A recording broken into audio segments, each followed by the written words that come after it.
Maybe I don't feel like making a video. Why don't you just make a video? Maybe I don't want to make a video.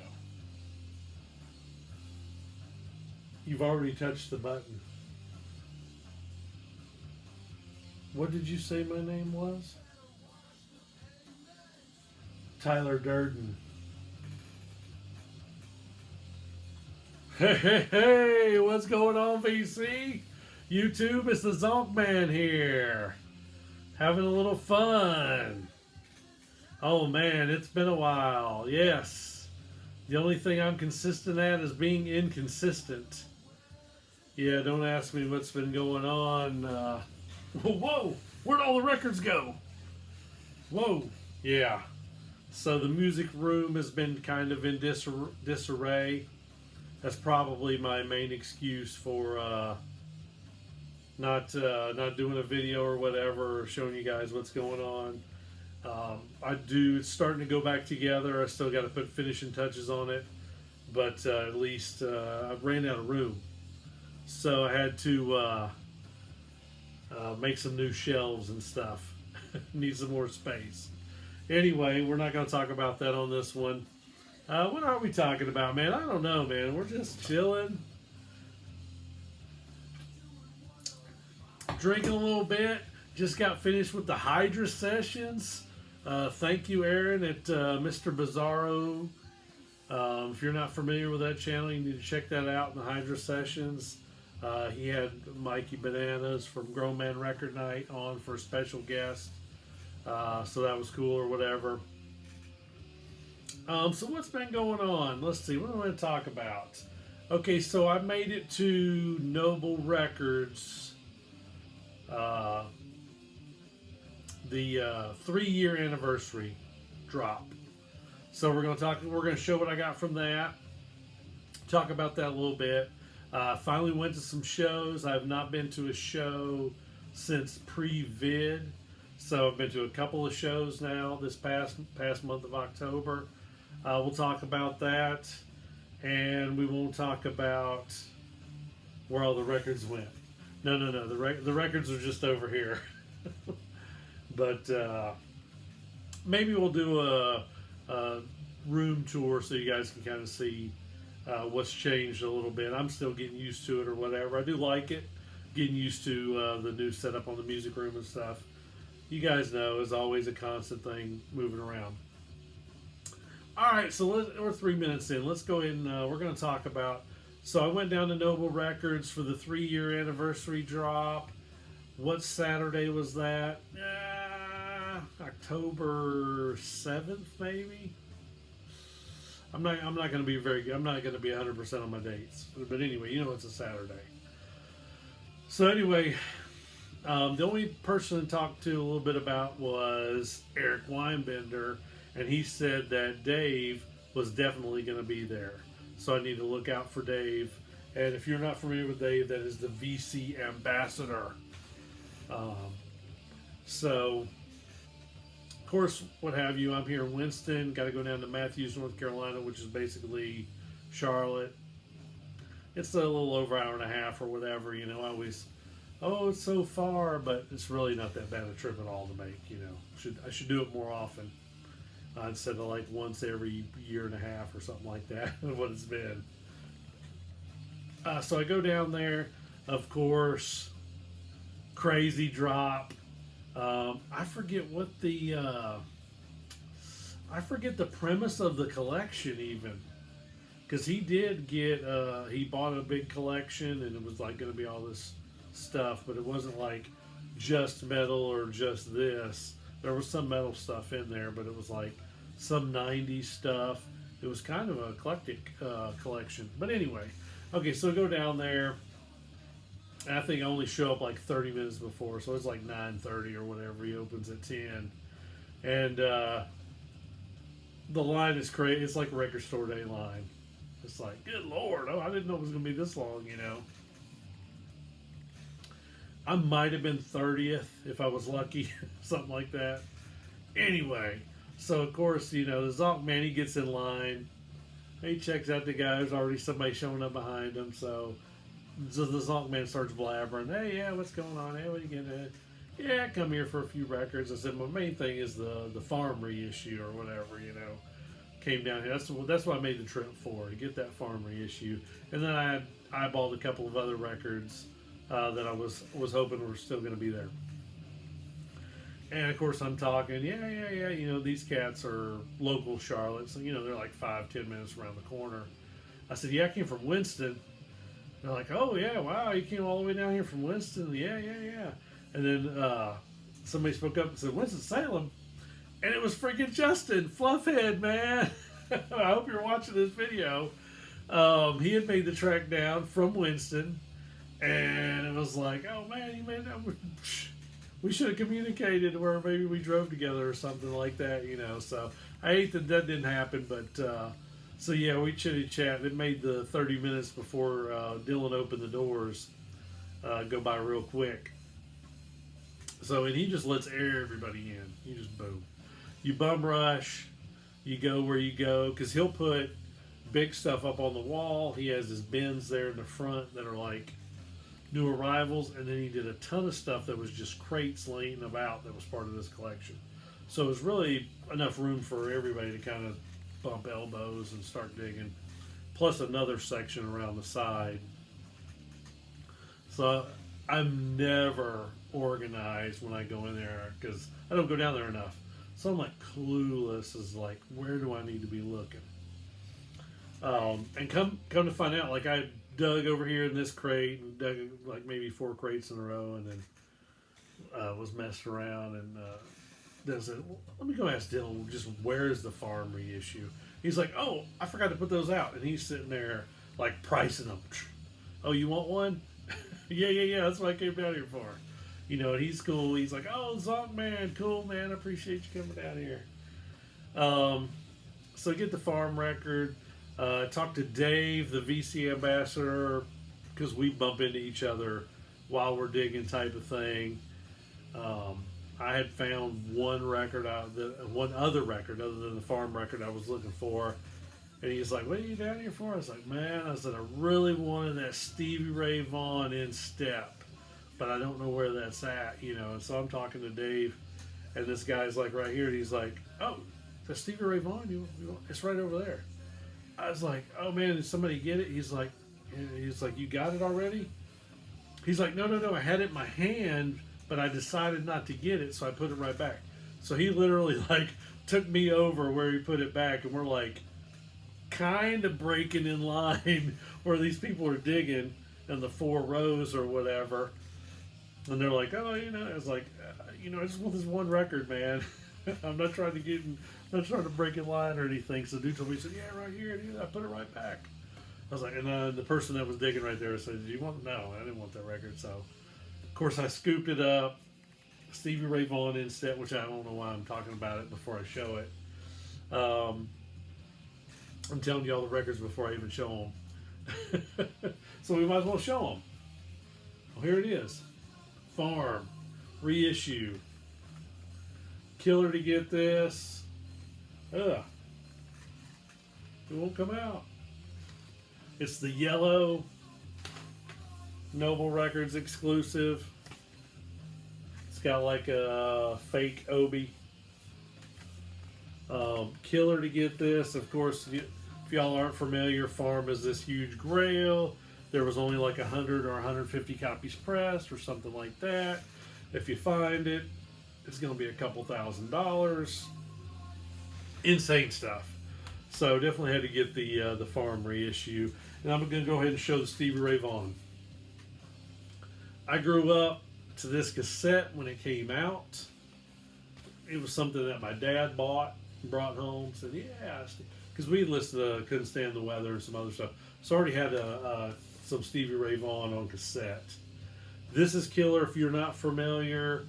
This is unfortunately was released like right before he died. He was on tour when he got in the helicopter crash for this album. This was after he got clean and sober, hence In Step.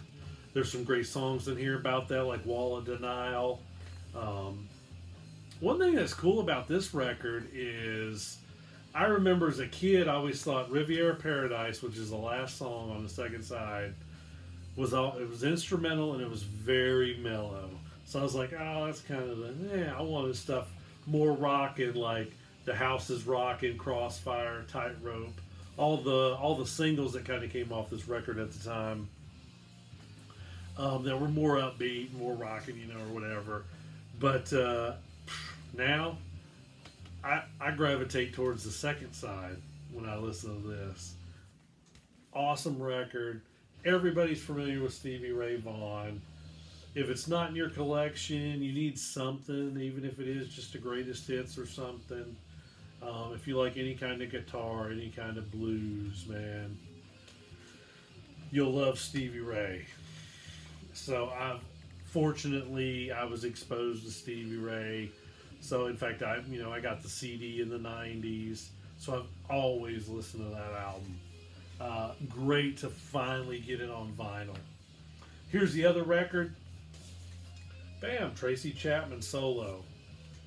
This is kick-ass record, man. This is from '88. Of course, the popular song was Fast Car, and talking about a revolution and Baby Can I Hold You. But this whole record is good. It's kind of just folk, pop, kind of singer-songwriter. It's just a good record. If it's not your wheelhouse, it's something that I've always wanted to get. It's been on the list for a while, and Mrs. Zonkman likes it. So that's what I got at Noble Records. Kick-ass experience as always. I talked to Justin a little bit, but we were kind of bouncing around, and I was like, okay, man, I got what I was getting, so he took off. I talked to Dave a lot, so I really, really enjoyed getting to talk to him, and maybe it was only for like 3 to 5 minutes or something like that, but it was really cool just to sit there and talk to Dave about music and stuff, and he showed what he had already picked up. And basically, I showed him that. When I got the Stevie Ray, that was pretty much all. That was the 3 records I was going for. That's what I wanted. I got it. Boom. Thank you. See you later. Appreciate it. Type of deal. But got to talk to Dave, so Dave was super cool to talk to. Dave, I need to do something where I plan a little better. Maybe talk to you ahead of time. And I come down, and maybe it's a day that you're going to do your stops. Go to some other record stores and maybe get a bite to eat or a beer or something like that. That would be freaking awesome. So really enjoyed that. Had a great time doing that. And before that, I want to say the first show I did was like, it was a school night, so it was like October 4th or something like that. And my buddy at work, he said, "Hey, I want to go to this show or whatever. You want to go with me? It's in Atlanta." I'll go to Atlanta. Hell yeah, let's go to Atlanta. But it's basically with L7 was gonna play Bricks Are Heavy, the whole album. So this was like the 30th anniversary Bricks Are Heavy tour, whatever they did or doing. I don't think they're finished yet. They still got some more dates, maybe. I listened to this in the early '90s, of course. Pretend We're Dead was probably the biggest hit. We always loved Wargasm. We always loved Shit List. Shit List was on the damn Natural Born Killer soundtrack. So this CD was always a big deal. Listen to some L7. If you're not familiar with L7, they really got kind of lumped in with the grunge, being in kind of the Seattle area, but they're really from LA, I think is the deal. But I don't know if they were staying or it was the Sub Pop. I think it was the Sub Pop affiliation why they got kind of lumped in with the grunge, but it was really kind of a little bit more real punky grunge alternative. All chicks.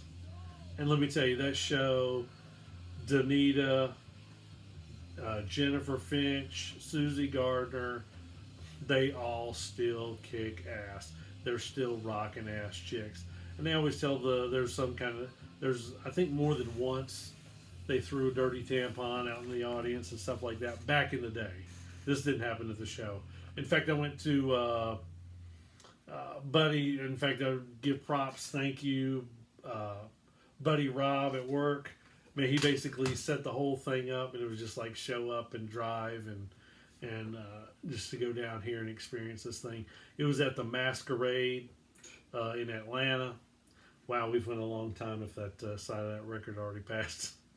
I'm getting kind of long-winded, had a few brewskis or whatever for the Hydra sessions. But anyway, thank you, Rob. That was a kick-ass time, kick-ass concert. The only thing that was kind of stupid was when we got dumped out Uber, we were doing walking GPS to find the club.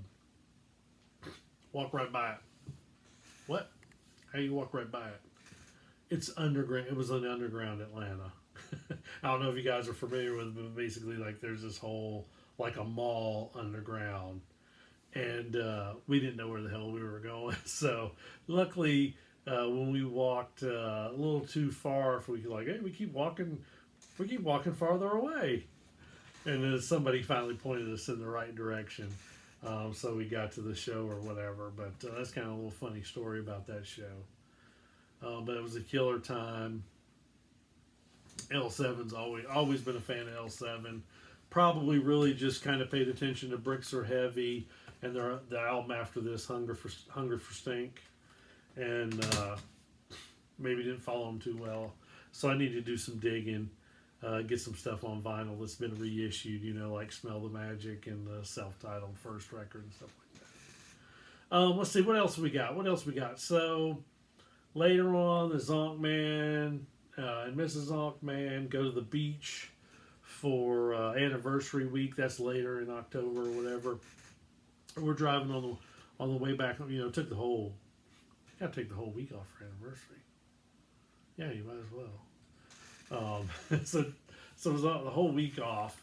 Wasn't at the beach the whole week, but just had a good few days there. It was awesome trip. And it was actually warm. I actually got in the water too. Got in the ocean.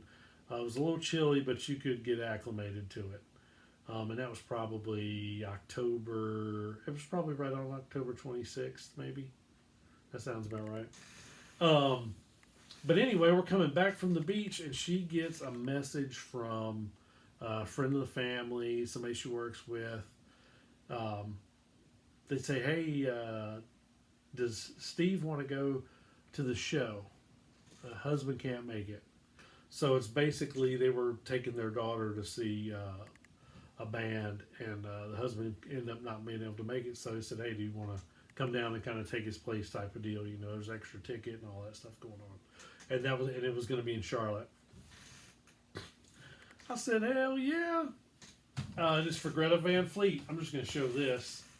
This is a RSD from the Fires, kind of an EP type record. They got some of their songs on here, and then some of them are covers. I know, you know, this band catches a lot of flack for sounding like whatever, but they kick ass. They kick ass live. It was a great show. So I got to go to that show in Charlotte. That was a kick-ass time. And actually, one of the bands that opened up for them was Duran Jones and The Indication. So I was ecstatic to get to see them live. Big fan of Duran Jones. And, you know, so that was awesome. Kind of icing on the cake there for that. So that's all. I just want to get on here and talk to you guys. Some stuff. Throw a video up, since I haven't thrown a video up in a long time. And peace. I'm out of here.